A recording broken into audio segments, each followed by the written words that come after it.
ধানের শীষের প্রার্থী জনাব মির্জা আব্বাস ভাই মঞ্চে আসছেন।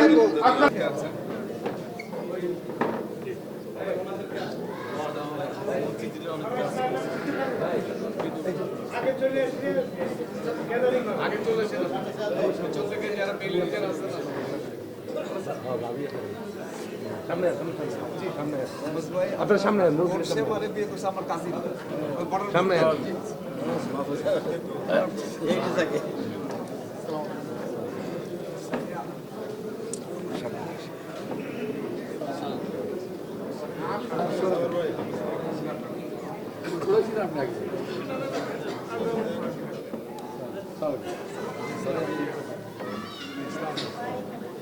মঞ্চে আসন গ্রহণ করার জন্য অনুরোধ জানাচ্ছি আমার খানকে।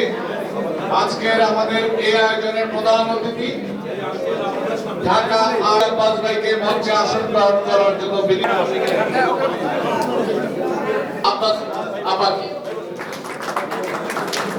মঞ্চে আসন গ্রহণ করার জন্য অনুরোধ জানাচ্ছি মোহাম্মদ জাকির হোসেন, সাবেক সভাপতি বেলিজ অ্যাপার্টমেন্ট ওনার সোসাইটি।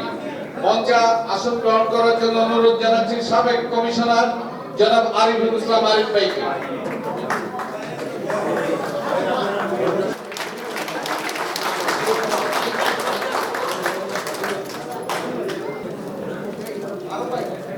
এটা হাততালি, জোরে এটা হাততালি।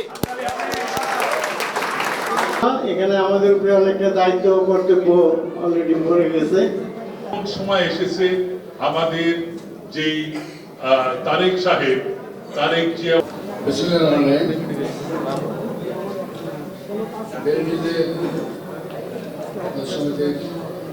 সম্মানিত সভাপতি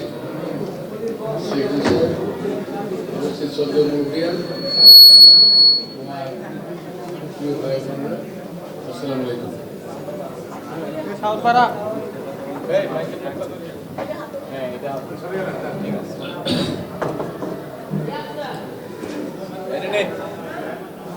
এখানে আমার কিভাবে আসা হয়েছে আমি ঠিক বলতে পারবো না, কিভাবে কার আমন্ত্রণে কিভাবে আসলাম আল্লাহ জানে। এটা প্রোগ্রাম হয়েছে, কয়েকটা আছে আপনাদের পরে আরো কয়েকটা আছে।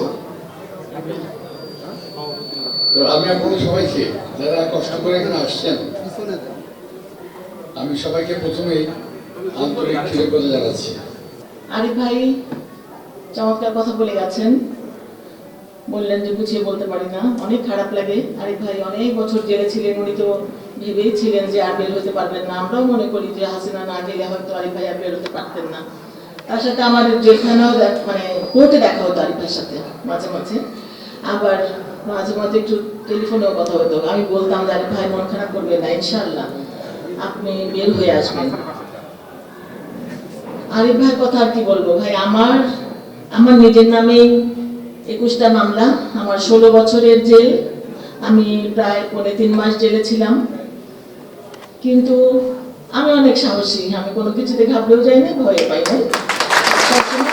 কারণ আমি জানি যে আমি শুধু মির্জা আব্বাসের স্ত্রী না, অনেক ভাইয়েরা আমাদের যারা এই সংগঠনটা করে, যুবদল, ছাত্রদল, স্বেচ্ছাসেবক, শ্রমিক দল, সবাই তাকিয়ে আছে যে হয়তো আমার দিকে, যে আমি যদি ঘরে ঢুকে যাই এরা কোথায় দিশা হারাবে।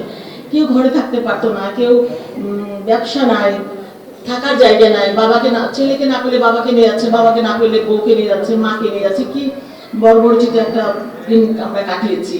আপনারা যারা আছেন, যারা এখনো হয়তো সক্রিয় রাজনীতি করেন না, কিন্তু তারপরও আপনারা এই সময়টাতে অনেকেই ব্যবসায় ক্ষতিগ্রস্ত হয়েছেন, রাজনীতি করেন আর না করেন চাকরিতে ক্ষতিগ্রস্ত হয়েছেন, কারণ মুখটা আপনারা খুলতে পারতেন না। একটা সত্যি কথা একটা বলতে গেলেই আপনাদেরকে তখন ওএসডি করা হতো বা চাকরি থেকে বরখাস্ত করা হতো, ব্যবসা নিয়ে নেওয়া হতো, কারণ সেজন্য আপনারাও সীমাবদ্ধতার মধ্যে ছিলেন। তো এখন কিছুটা হলেও তো আমরা আমাদের স্বাধীনতা আমরা পেয়েছি, আমার মনে করি যে আমরা কথা বলতে পারি, কথা বলার স্বাধীনতা পেয়েছি। তো আমরা যারা রাজনীতি করি আমাদের তো আসলে অনেক সাহস, আমাদের পিছিয়ে হঠাৎ সুযোগ দেয়, সেই জন্য আমাদের ওই জায়গাটা দাঁড়িয়ে থাকতেই, আমাদের যুদ্ধ করতেই হয়। কিন্তু আমরা সবসময় যুদ্ধ জয়লাভ করেছি এই জন্য, কারণ আপনাদের মতো এই সমস্ত মানুষরা সবসময় আমাদের পাশে ছিলেন, আগে রেখেছেন, সাহস দিয়েছেন। তো আমি আশা করবো ইনশাল্লাহ আপনারা ভবিষ্যতেও এইভাবে মির্জা আব্বাসের পাশে থাকবেন। যে 12 তারিখে নির্বাচন, আজকে পর্যন্ত বলতে পারবো না মির্জা আব্বাসকে ধানের শেষে ভোট দিন, কারণ নির্বাচন আচরণবিধি লঙ্ঘন হবে। তো কালকে থেকে হয়তো বলতে পারবো। সুতরাং আমি আজকে শুধু মির্জা আব্বাসের জন্য আপনাদের সকলের কাছে দোয়া চাই, আর আশা করবো যে মির্জা আব্বাস আপনাদের পাশে থাকবেন এবং আপনারাও তার হাতকে শক্ত করে ধরে রাখবেন ইনশাআল্লাহ, তার হাতটা ছেড়ে দিবেন না, যাতে আপনাদের সকলকে নিয়ে মির্জা আব্বাস ইনশাআল্লাহ একটা সুন্দর ভবিষ্যৎ করতে পারে। এই এলাকায় আমি দেখলাম আপনাদের এই অ্যাপার্টমেন্টে খুব চমৎকার মানে অ্যারেঞ্জমেন্ট, সবকিছু, একটা খেলার মাঠ আছে, একটা মনে হয় ডিপার্টমেন্টাল স্টোর আছে, সুন্দর একটা মসজিদ আছে, একটা হলরুম আছে, লন্ড্রি আছে। তা আপনাদের তো কোনো ফার্মাসি আছে, আমার 1500 ভোটার, এই ভোটারগুলো নিশ্চয়ই সক্রিয়ভাবে সেদিন দায়িত্ব পালন করবে আশা করবো ইনশাআল্লাহ, আত্মীয় স্বজন সবাইকে নিয়ে। তো আপনাদের আসলে চাওয়া পাওয়ার পিছনে আপনাদের একটাই, আমি মনে করি যে আপনাদের কাছে আমরা চাই, কারণ আমি চাই মির্জা আব্বাসের ওয়াইফ হিসেবে যে আপনারা অবশ্যই মির্জা আব্বাসের পাশে থাকবেন, মির্জা আব্বাসের হাতটা আপনারা ছেড়ে দিবেন না, শক্ত করে ধরে রাখবেন, কারণ আপনাদেরই এলাকার সন্তান, এলাকার ছেলে, এলাকার ভাই, আপনাদের বেশিরভাগ মানুষের হয়তো বড় ভাই। তো আপনাদের সকলের কাছে আবারও মির্জা আব্বাসের জন্য আমি দোয়া চাইলাম, আপনারা সকলেই ভালো থাকেন, আপনারা আমরা সকলে মিলে যেন দেশে ভালো থাকতে পারি, শান্তিতে থাকতে পারি। আসসালামু আলাইকুম। তো আজকে এখানে চলে আসবো, আমার অত্যন্ত আমার সৌভাগ্য যে এখানে একই সঙ্গে আমি আরো কয়েকটা আপনাকে গিয়েছি, ওখানে কিন্তু ভাই বোন মা বোন একসঙ্গে পাইনি। আজকে বন্ধুরা পেয়েছি, ভাইদেরও পেয়েছি, বোনদেরও পেয়েছি। আমি রাজনীতি করি আপনি জানেন, এবং এই যে বেল রোড এলাকাটা, আর আমি যেভাবে কথা বলবো ইনশাআল্লাহ আল্লাহর রহমতে অন্য কোনো প্রার্থী আপনাদের সামনে এইভাবে কথা বলতে পারবে না। আমার এখানে অনেক কিছু বলার আছে। আমি এই বেল রোড, সিদ্ধেশ্বরী কিংবা এই পুরো এলাকা সম্বন্ধে আমি যা জানি অনেকেই তা জানেন না। আমি অনেক ছোটবেলা থেকে রমনাপুরকে হাঁটতে যাই, অনেক ছোটবেলা থেকে, আজকে থেকে না, অ্যাটলিস্ট 1978 তার আগে আসতাম অকেশনাল, কিন্তু 78 থেকে ছিলাম একেবারে রেগুলার। এই বেল রোড যে চেহারা ছিল এক সময়, এই বেল রোড ঢাকা শহরের আপনি যদি প্রথম ধরেন, ঢাকার ওয়ারি হলো প্রথম একটা পশ এবং মডেল এলাকা, ওয়ারি প্রথম এই ব্রিটিশ আমলে তৈরি হয়েছে। সেকেন্ড হলো বেল রোড, এখানে কিন্তু সব বেল রোড, আমরা বুঝতে পারছি যে আমাদের কিন্তু বাংলা নাম না, হিন্দি নাম না, উর্দু নাম না, একজন ব্রিটিশের নাম অনুযায়ী কিন্তু এই বেল রোড। তো তারপর ধানমন্ডি, এবং ধানমন্ডি যখন হয় তখন বেল রোডের জমির দাম অনেক বেশি, ধানমন্ডি চেয়ে অনেক বেশি। বেল রোড কিন্তু খুব একটা অত্যন্ত পয়সা লেগেছিল।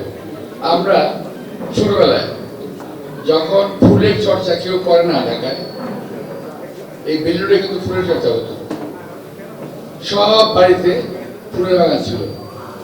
একটা বাউন্ডারিতে একটা বাড়ি, একতলা বাড়ি, আপনারা এগুলো দেখছেন কি আমি জানি না, দুতলা বাড়ি ছিলই দেখান, একতলা বাড়ি ছিল। আমি ছোটবেলা যেতে দেখেছি, আমি যখন এই পাশেই আপনাদের ইয়ে শিশুশ্রী গার্লস স্কুল, এই স্কুলে কিন্তু আমি পড়তাম ক্লাস 2-তে, না কম্বাইন্ড ছিল। আমার বড় বোন আসতো স্কুলে, ও পড়তো ক্লাস 1-এ, আর আমি পড়তাম বেবি ক্লাস, নট নার্সারি, বলা হতো বেবি ক্লাস। তো ওই বেবি ক্লাসে বসতাম আমরা, যদি আমাদের বয়স হয় না, কিন্তু আমি বোনের সঙ্গে আসতাম, বাধ্য হয়ে আমাদের টিচাররাও এখানে বসাতো না। তারপরে ওখান থেকে আমি 1958-এ শিশুশ্রী বয়েজ স্কুল যখন হয়, তখন বয়স থেকে স্বাধীনতা হয়ে যায়, তখন আমি ওখানে যাই 58-এ। ওখান থেকে আবার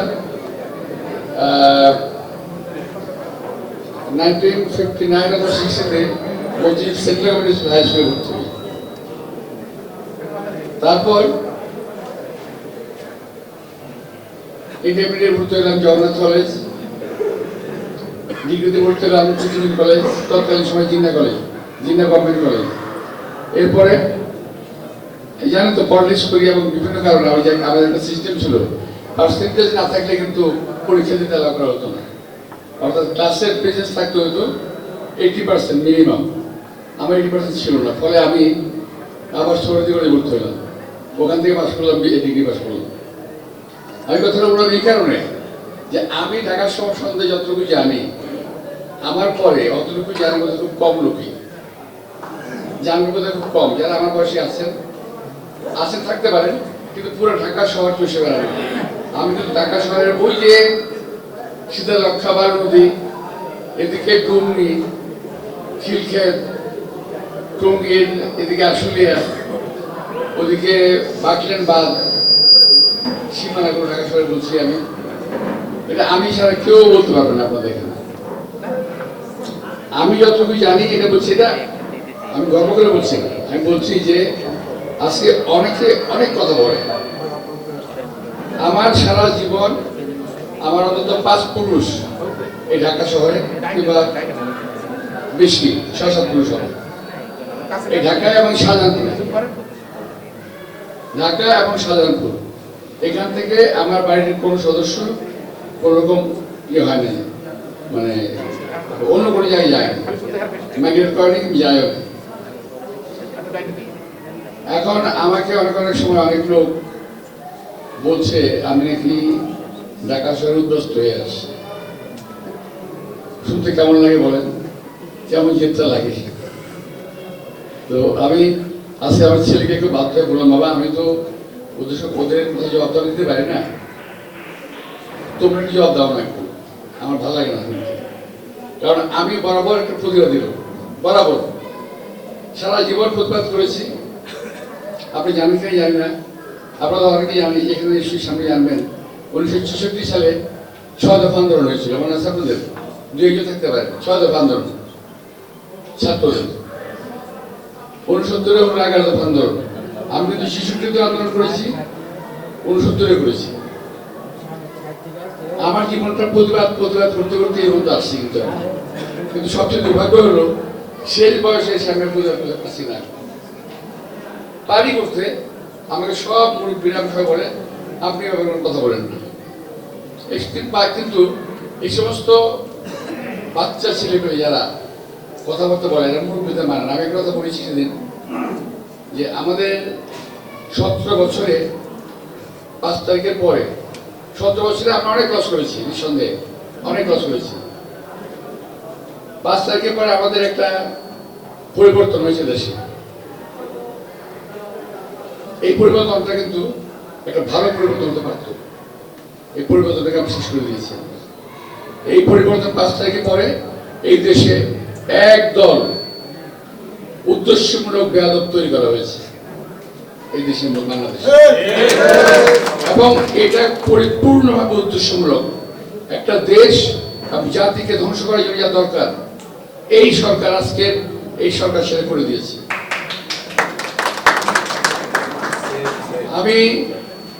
আমাকে এই ব্যাপারে হয়তো অনেক কথা অনেকে বলতে পারে, আমার দল থেকে বলতে পারে। আমি বলছি যে এই কথাটা হলো আমার একান্ত ব্যক্তিগত, দলীয় না। আমি যেন অনুভব করি সেটাই বললাম। নইলে এই বয়সের ছেলে আমরা, আমার মনে আছে আমরা যখন, এরা আপনাদের বলবেন যে আপনারা যখন ছোট ছিলেন, যদি আমরা কোনো মুরব্বীতে আসতে দিতাম, ওই রাস্তা দিয়ে আসতেছে, আমরা পালানোর চেষ্টা করতাম যাতে মুরব্বীর সামনে না হয়। আর এখন আমরা পালানোর চেষ্টা করি যাতে বেয়াদবদের সামনে করতে না। এখন পালানোর চেষ্টা করি, এখন আমাদের ওদিকে যাতে না যায় ভয় বাপরে বাপ কখন কি করে ভেবে। তো আমাদের তো সংস্কৃতি মানে বাড়ছে, তাই না? আমরাও তো জব দিতে পারিয়ে থাকি, মাঝে মাঝে দিয়ে দিই। আজকে যেটা বললাম, হয়তো কালকে আবার প্রত্যেকে যাবে, কিংবা মিডিয়ায় যাবে, হয়তো আবার কথা বলবে। তো যাই হোক, আমি আমার কথা বলি। আমাকে ভোট দেবেন কেন, আমি সেটা একটু বলি। অন্য প্রার্থী কেন ভোট দেবেন নাম সেটাও বলবো। ওই দিন আমাদের এক প্রার্থী ইয়ে গেছে কোথায় আমার এলাকা শাহজাহানপুর শান্তিবাগে একটা এলাকা গেছে, ওখানে গিয়ে অভিযোগ করলো যে দুপুরের পরে তাদের বাড়ির উঠানে কিংবা ওই যে বেসমেন্ট এবং ফ্লোরে এক হাঁটু বাড়ি থাকে। আবার এইটা তো আব্বাস সাহেব কিছু করলো না, ওরা অভিযোগটা সরাসরি আমার ঠিক ছেড়ে দিল যে আব্বাস সাহেব এটা কিছু করলো না। এখন বলেন 17 বছরে আমরা ক্ষমতা ছিলাম না, আমি কিভাবে করি? কিন্তু বলে দিল, কার সামনে বললো? এই বেয়াদবটার সামনে বললো। সে বেয়াদ কিছু বলতে পারলো না, কিন্তু আমি বলছি যে যখন আমাকে আমার ভাগিনা বললো যে সমস্যাটা তো এরকম, এটা তো লাখ টাকা করলে হয়ে যায়, ওইটা করে দিন। আমি বললাম যে না, 1 পয়সা ব্যয় করা যাবে না, কারণ এই লোকগুলোকে জানতে হবে যে পানিটা খালি উঠতেছে। শান্তিবাগে নতুন পানি যাবে না, নতুন কিছু না, এটা অনেক পুরনো ঘটনা।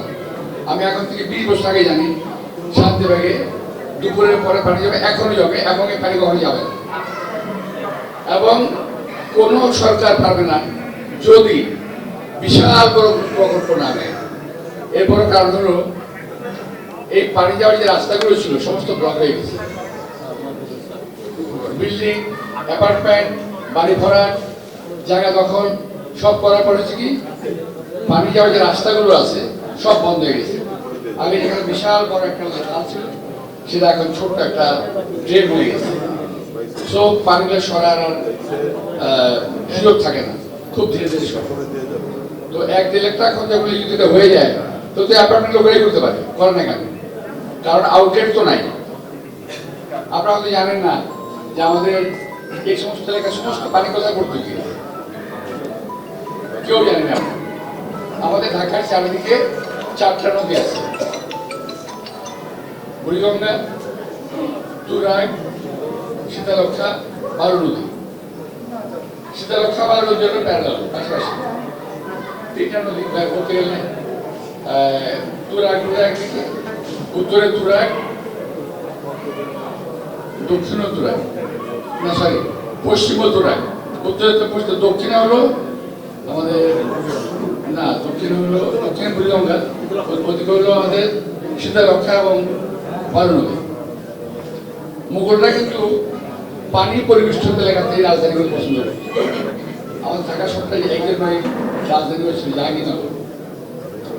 এখন বারো নদী নাই, আমরা বিশ্বাস হয় বারো নদীর চিহ্ন পাওয়া যাবে না, বারো নদী নাই। শীতলক্ষা ড্রেনের মতো হয়ে গেছে। মালিবাগের কিংবা শান্তিবাগের পানি যাবে এই রাস্তাটা কোথাও নাই, বন্ধ হয়ে গেছে।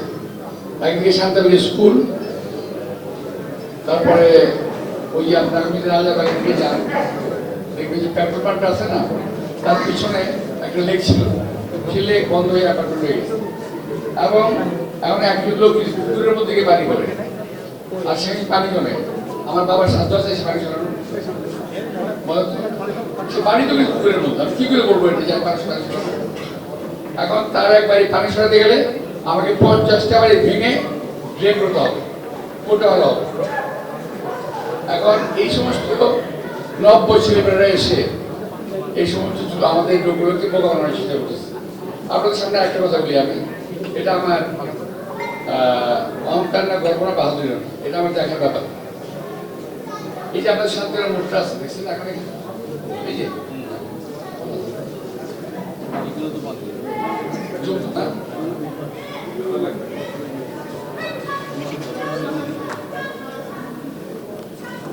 আমি বলি আপনাকে,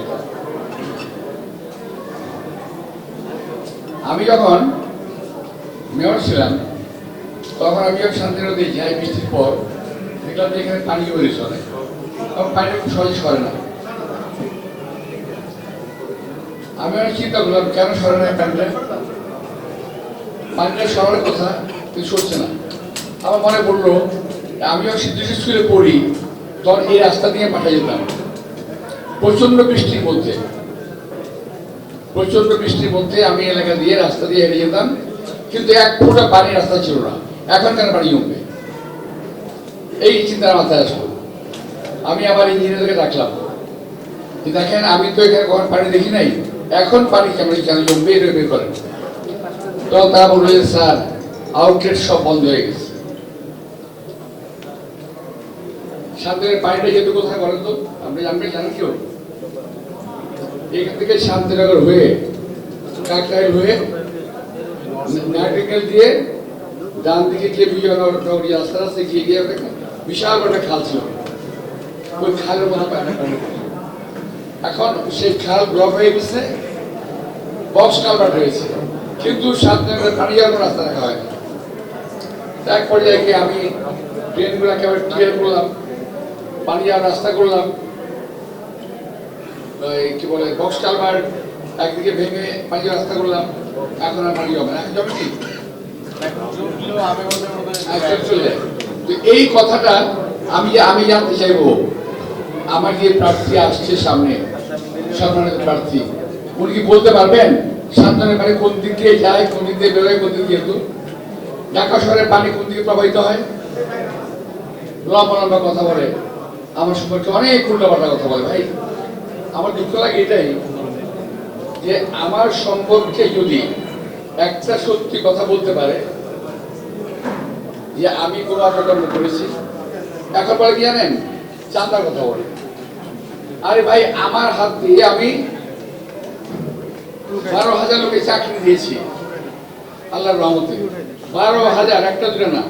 বাংলাদেশের কোন মানুষ, কোন মন্ত্রী বলতে পারবে না যে এত চাকরি দিয়েছে, এটা আমি দিয়েছি। আমার মন্ত্রিত্ব যাওয়ার পরে বেসরকারি ভাবে আমি চাকরি দিয়েছি 1,500। কেউ বলতে পারবে যে আব্বাস কারোর কাছে এক কাপ চা খেয়েছে? বরং ছেলে মেয়েগুলোর চাকরি হওয়ার পরে যখন বিয়ে হয়েছে আমাকে দাওয়াত দিল, আমি গিফট দিয়ে আসছি গিয়ে ওখানে। এখন পূর্বাচল আমার হাতের তৈরি করা শহর, কিন্তু পূর্বাচল এটা কিন্তু আমার হাতে তৈরি করা, আমি গল্প করে বলবো এটা। এবং এখনকার যে পূর্বাচল আপনারা দেখেন তার চেয়ে অনেক সুন্দর ছিল, কিন্তু আমি শেষ করে আসতে পারি নাই। আওয়ামী লীগ আসার পরে সব শেষ করে দিয়েছে। পূর্বাচল ছিল একটা টিলা অধ্যুষিত এলাকা, পূর্বাচল টিলা অধ্যুষিত। আপনারা যারা বিদেশে গেছেন দেখবেন যে বিভিন্ন টিলার মধ্যে বাড়িঘর আছে। আমি ঠিক সেভাবে পূর্বাচল ডিজাইন করেছিলাম। টিলা ছিল, খাল ছিল, বিল ছিল, ন্যাচারাল, কিছুই বন্ধ করি নাই। কিন্তু ওগুলাকে বন্ধ করে টিলা কেটে প্লট করে আওয়ামী লীগের সঙ্গে প্লট নিয়েছি। আমি 9,000 প্লট দিয়েছি, উত্তরায় 1,000 প্লট দিয়েছি। যদি কেউ পৃথিবীতে যদি কেউ বলতে পারে যে মির্জা আব্বাস সাহেবকে 1 টাকা দিয়েছি কিংবা মির্জা আব্বাসের স্টাফরা 1 টাকা ঘুষ খেয়েছে, আমি নির্বাচনের প্রার্থীতা পর্যন্ত করবো, আমি ইলেকশন করবো। আমার সম্পর্কে যখন লোকজন কথাবার্তা বলে না, এই সমস্ত এই বয়সে এমন কথাবার্তা বলে বিভিন্ন বাচ্চা ছেলেদের বলার সাথে।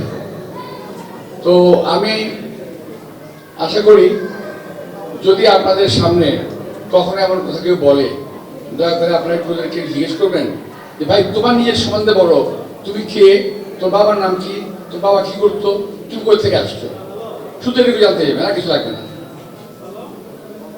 আপনার সামনে যে প্রার্থীরা আছে তার দেশের ঠিকানা হলো এক জায়গায়, ঢাকার ঠিকানা হলো এক জায়গায়, ইলেকশন করতেছে আমার এখানে। উত্তরা, তার ঠিকানা উত্তরা, আমি লিখে দিলাম তার ঠিকানা হলো উত্তরা, সে এখান থেকে ইলেকশন করতেছে। এখন আপনি ভাবেন যদি আপনার কোনো প্রয়োজন পড়ে আপনি কি শাস্তি যাবেন, উত্তরা যাবেন, নাকি খুঁজে বেড়াবেন? আপনি মির্জা আব্বাসকে যখন খুশি তখন পাবেন, যখন খুশি।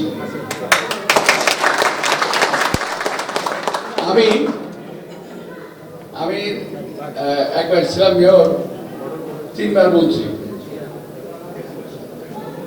আমি কিন্তু মন্ত্রী বাড়ি যাইনি, আমি আমার সাদা করে থাকতাম। একটা কথা কারণ থাকতাম যে যদি আমার এলাকার লোকের প্রয়োজন পড়ে তার মন্ত্রী পাড়ায় ঢুকতে পারবে, তাদের অসুবিধা হবে, এই অসুবিধার কথা চিন্তা করে আমি মন্ত্রী পাড়ায় যাইনি। অনেক পর শেষবার যখন হলো তখন একবার ভাবলাম আচ্ছা মন্ত্রী বাড়ি থাকতে কেমন হয় একটু দেখি না। তো সেই সময় অবশ্য 1988 নাকি কোন সাল,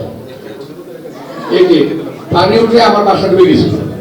তখন বলতে 3-15 জন আমি এই যে কি বলে এই যে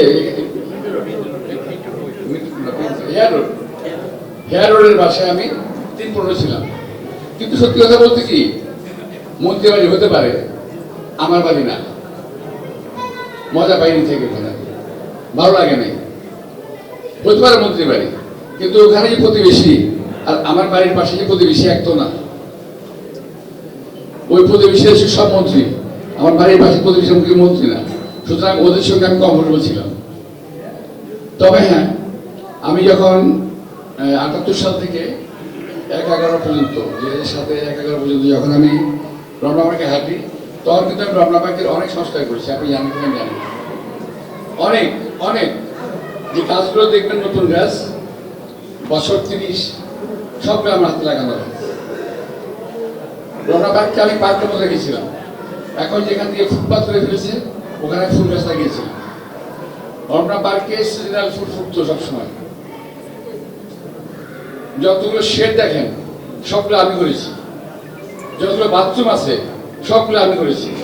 শুধুমাত্র গেটটা, মেন গেটটা আমি করি নাই, যেটা অরুণাচল লেখা জায়গার মধ্যে, যেটা অরুণাচল, ওই গেটটা আমি করি নাই। আর আমি ওই গেটটা করতাম না, কারণ গেটটা পার্কের সঙ্গে যায় না। পার্কের পাশে বড় বড় দুটো গাছ থাকতে পারতো, বড় বড় দুটো ভালো গাছ থাকতে পারতো, ফুলের গাছ, বিভিন্ন গাছ থাকতে পারতো, তো করে থাকে। আসলে পার্কের মেন গেটটা ছিল ওখানে, ওই যে টাকায় মসজিদের যে দক্ষিণে করেছিল মেন গেট পার্ক। যাই হোক, তো ঢাকা শহরের উন্নয়ন, ঢাকা শহরের কোন দিক দিয়ে পানি যাবে, কোন দিক দিয়ে আসবে, কোন দিক দিয়ে যায়, কোন দিক দিয়ে আসে, এটা কেউ বলতে পারবে না। তো আমি বলতে খুব গর্ব করছি, যেগুলো আমি জানি। আপনাদের এই এলাকার শান্তনের বাইরে যদি আমি যদি বন্ধ হয়ে যায়, যদি আমি পিছিয়ে থাকি, মন্ত্রী নাও থাকে, এমপি নাও থাকে, আমাকে বলি যে ভাই অসুবিধা হয়েছে, কি করলে ঠিক হবে, অ্যাটলিস্ট ইংরেজি বলে দিতে পারবো আমি যে কি করলে ভালো হবে। এখনো যে কথা বলবো, যে শান্তনের পানি জমে না, আমার খুব রাগ লাগছে, খুব জেদ লাগছে যে ছেলেটা একটা অপরিপক্ক একটা ছেলে, যে এলাকার সম্বন্ধে জানে না, তার কাছে এলাকার লোক বললো যে আমাদের পানি সমাধান করে দেন। আরে ভাই, তুমি তো 20 বছর থাকো এখানে, তুমি তো ভালো জানো এই সমাধান কিভাবে করতে হবে। তো যাই হোক, আমি প্রথমে শুরু করেছিলাম যে ভোট নিয়ে, আমাকে ভোট দিলে আপনাদের উপকার ঠিকই হবে, এটা কিন্তু আমি ভালো করে বলতে পারবো না।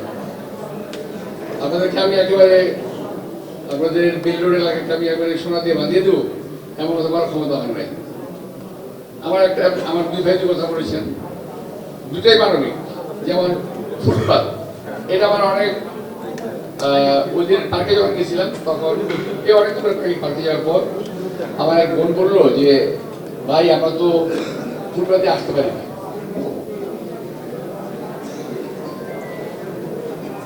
ফটোকে সরাই দেন, তো স্বাভাবিকভাবেই প্রশ্ন সরান কোথায় পাঠাবো তাদেরকে। ধর একটা ঘটনা মনে পড়লো, এটা আপনারা হয়তো জানেন না, সেটা হলো ফুলবাড়িয়া থেকে পলাশা পর্যন্ত, এটা তোমরা মনে করতে পারো, ফুলবাড়িয়া থেকে পলাশা পর্যন্ত রাস্তাটা আছে, দেখছেন আপনারা এখন না বিশাল রাস্তাটা। এই রাস্তায় আম গাছ ছিল, লাউ ক্ষেত ছিল, তারপরে কি বলে রেখে বিভিন্ন গাছ ছিল, কিন্তু রাস্তার মধ্যে, আমি বলছি রাস্তার মধ্যে, রাস্তা কিন্তু ছিল, এর মধ্যে রেল লাইন ছিল, রেল লাইন সরার পরে ওই জায়গাটা দখল হয়ে গেল বস্তিতে। আমি তখন মেয়র, দাবি আসলো এই রাস্তা ক্লিয়ার করতে হবে। রাস্তা ক্লিয়ার করে দেখলাম যে এত লোক থাকে ওখানে, এত লোক থাকে, হত্যা করে পড়ে যাবে। আর ওখানে একটা রীতিমতো লাউ খেয়ে, তারপরে কি করে ডাটা খেয়ে দিতে দিস, অনেক অনেক কিছু। তো আমি প্রথম কি করলাম, প্রথম একদিন মাইকিং করলাম যে সব সরে যান, আমরা খুব তাড়াতাড়ি বাইকটা ভেঙে ফেলবো শ্রীকালপটন থেকে। কেউ পাত্তা দিল না। পরে আবার বাইকে করলাম, তখন তারা একটু সিরিয়াস হলো, কেউ বেড়াটা সরা শুরু করলো, বেড়া মানে আস্তে আস্তে শিফটের ব্যবস্থা করলো। আবার বাইকে করলাম, কিছু সরে গেল, কিছু সরলো না। যারা সরলো না তাদেরকে আমি উচ্ছেদ করলাম। এখন আমি বলতে পারেন আমার যে ভাই বলেছে এই ফুটপাথ ক্লিয়ার করার জন্য উনি সঠিক করেছেন। আরেক ভাই বলেছেন ওনাদের পুনর্বাসন না করে পুনর্বাসনের কথা বলেছেন, নারণিক পুনর্বাসনের কথা বলেছেন। কিন্তু আমি আপনাদের বলি, আপনি জোর করে উঠিয়ে দেন এখান থেকে, ওরা যার যার জায়গায় চলে যাবে, কেউ থাকবে না এখানে। আপনাকে যদি এখন বলি আমি, আপনি কদিন আগে ঢাকা শহরে গাড়িতে চড়ে কিংবা গাড়ি চালিয়ে যে কমফোর্টটা পেতেন, আপনি কি পান? কেন পান না? ব্যাটারি চালিত রিক্সা এগুলো কোথেকে আসলো? হঠাৎ করে আমাদের দেশে ঢাকায় কোথেকে আসলো এটা বলেন তো? গ্রাম থেকে আসলো। আমি সব সরাই দেন, আমি গ্রাম চলে যাবে। আর এরা আপনাদের অ্যাক্সিডেন্টের কারণ হচ্ছে, রাস্তাঘাটে আজকে যে অ্যাক্সিডেন্ট হচ্ছে এদের কারণে হচ্ছে ম্যাক্সিমাম। যখন খুশি তখন এরা অ্যাক্সিডেন্টের ঘটনা ঘটাচ্ছে। তো হ্যাঁ, ওদের পুনর্বাসন করার পক্ষে আপনারা সম্ভব না। আমি এদেরকে পুনর্বাসন করতে গিয়ে এরশাদ সাহেব শুরু করেছিল, আমি শেষ করতে পারিনি। আপনার মনে আছে যে নর্থ সাউথ রোড যখন হয়, গুলিস্তানের চারিদিকে ফুটপাথ ছিল। এই ফুটপাথ কিন্তু বহু পুরনো। এই ফুটপাথ সরানোর জন্য এরশাদ সাহেব স্কিম নিলেন পুনর্বাসনের জন্য, অর্থাৎ মার্কেট বানালেন। দেখবেন এই নর্থ সাউথ যাওয়ার সময় ডান দিকে বা দিকে মার্কেট আছে, মার্কেট তো হলো, মার্কেটও ভরাট হয়ে গেল, ফুটপাথ তুলেছে, ফুটপাথ খুঁজে জায়গায় আছে। যাই হোক, এগুলোর ইতিহাস, ইতিহাসের লাভ নাই। এখন কথা হলো জাতির এখন একটা ভীষণ দুর্দিন। এগুলো বলতেছি এখন নাটকীয় কথাবার্তা, বিপদে পড়লে আমরা সেই সমস্ত কথাবার্তা বলবো। এর ক্ষেত্রে বড় দুর্দিন, দুঃসময় বাংলাদেশে কখনো আসে নাই। এমনকি ৭১ সালে মুক্তিযুদ্ধ একটি দুঃসময় ছিল না। ৭১ সালে আমাদের হাতে অস্ত্র ছিল, যুদ্ধ করতে পেরেছি। এখন কিন্তু আমরা বিনা অস্ত্রে অদৃশ্য শত্রুর বিরুদ্ধে যুদ্ধ করছি। আমরা শত্রু কিন্তু অদৃশ্য, দৃশ্যমান নয়, কিন্তু যুদ্ধ হচ্ছে। আমাদের দেশের সমাজ ব্যবস্থা কাঠামো ভেঙে পড়েছে। ৩ বা ৩ বছর না হওয়াতে আমার ভাই বোনেরা জানেন না কিভাবে ভোট দিতে হয়। এবং আমি জানি আপনারা অনেকে ভোট দিতে যাবেন, কিন্তু ওখানে আধা ঘন্টা থাকার পরেই একটু বিরক্তি বোধ করবেন, ১ ঘন্টা থাকার পরে চলে আসবে, দূর ভোট দেওয়ার দরকার নেই। আবার হয়তো ভাববেন যে বাড়ি থেকে ঘুরে আসি, আবার তার ঘুরে দেখবে যে ভোট দেওয়া হয়ে গেছে। এই সিস্টেম হওয়ার সম্ভাবনা আছে। আমি আপনাদের রিপিটেডলি বলতেছি, এইটার সঙ্গে এই সরকারের হাত থাকবে। এই সরকার চায় কিছু লোক যাদের দ্বারা তারা আজকে সরকার আছে বলে মনে করে দাবি করে, যেটা হলো আমরা অ্যাপয়েন্টমেন্ট দিয়েছিলাম। যারা অ্যাপয়েন্টদাতা যারা আছে এদের সবাইকে তারা পাস করাবে। আমি বলে দিয়ে গেলাম আপনাদের কাছে, সবাইকে পাস করার চেষ্টা করব। এখন বাংলাদেশের জনগণ বরাবর প্রতিরোধী। আমি আশা করবো, আমি বলে গেলাম আপনাদের, আপনাদেরকে প্রতিরোধ করবেন। আমাদের প্রতিরোধ করে আপনাদের ভোটের অধিকার পাবার, ভোটের অধিকার প্রতিষ্ঠিত করতে হবে। ১৭ বছর জীবন থেকে চলে গেছে। আমার মতো বয়সী বাংলাদেশে বহু ছেলে জীবন থেকে যৌবন চলে গেছে। আওয়ামী লীগের সময় কখনো, এসবের সময় কখনো ভোটের অধিকারটা ফেরত পাইনি। অনেক দিন পর আমরা ভোটের অধিকার পেয়েছি, এবং সেই ভোট নিয়ে আবারও ছিলেন খেলা শুরু হয়ে গেছে আবারও। কিন্তু এরা তো আমরা ওদের দিব না, কোনো পরিস্থিতি না। তো যাই হোক,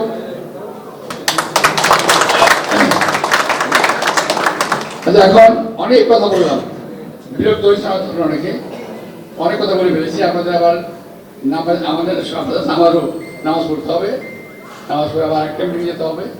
তো আজকে আমরা বিদায় নিই। আমার বক্তব্যে যদি কোনো ভুল ত্রুটি হয়ে থাকে দয়া করে ক্ষমা করবেন। আর একটু বেশি সময় নিয়ে ফেলেছি, এই জন্য আমার ক্ষমা করবেন। ভাববেন না যে আমি সবসময় বেশি কথা বলি না, আমি তো পরিবেশ জগৎ পাই কথা বলার, ভালো লাগার। তখন আমি কথা বলি, যেমন পরিবেশ থাকার কথা বলি না। আজকে আমার খুব ভালো লেগেছে আপনাদের এখানে এসে, পরিবেশ আপনাদের সবাইকে আন্তরিক শুভেচ্ছা এবং ধন্যবাদ। আমার বোনেরা যারা আসছেন সবাইকে বোনের মতো না ভাতৃদের মতো আমি জানি না, আচ্ছা না মোটামুটি ভাতৃদের মতোই, বোনের মতো কম। যাই হোক, আমার যারা আছেন আমাদের মা বোনেরা ভাতৃরা যারা আছেন আপনাদেরও আমি কষ্ট দিলাম। আরেকটা আপনি রাখতে চাই, আর সময় খুব কম, যারা এখানে আসেন নাই, হয়তো সময় পান নাই, হয়তো কাজে ব্যস্ত আছেন, হয়তো খবর পান নাই, এমন হতে পারে। আপনি দয়া করে আমার মেসেজ দেবেন যে আমি এবং আমার স্ত্রী দুজনে এসেছিলাম আপনাদের কাছে ভোট চাওয়ার জন্য, আপনাদের দোয়া এবং ভোট দুটি আমি কামনা করছি।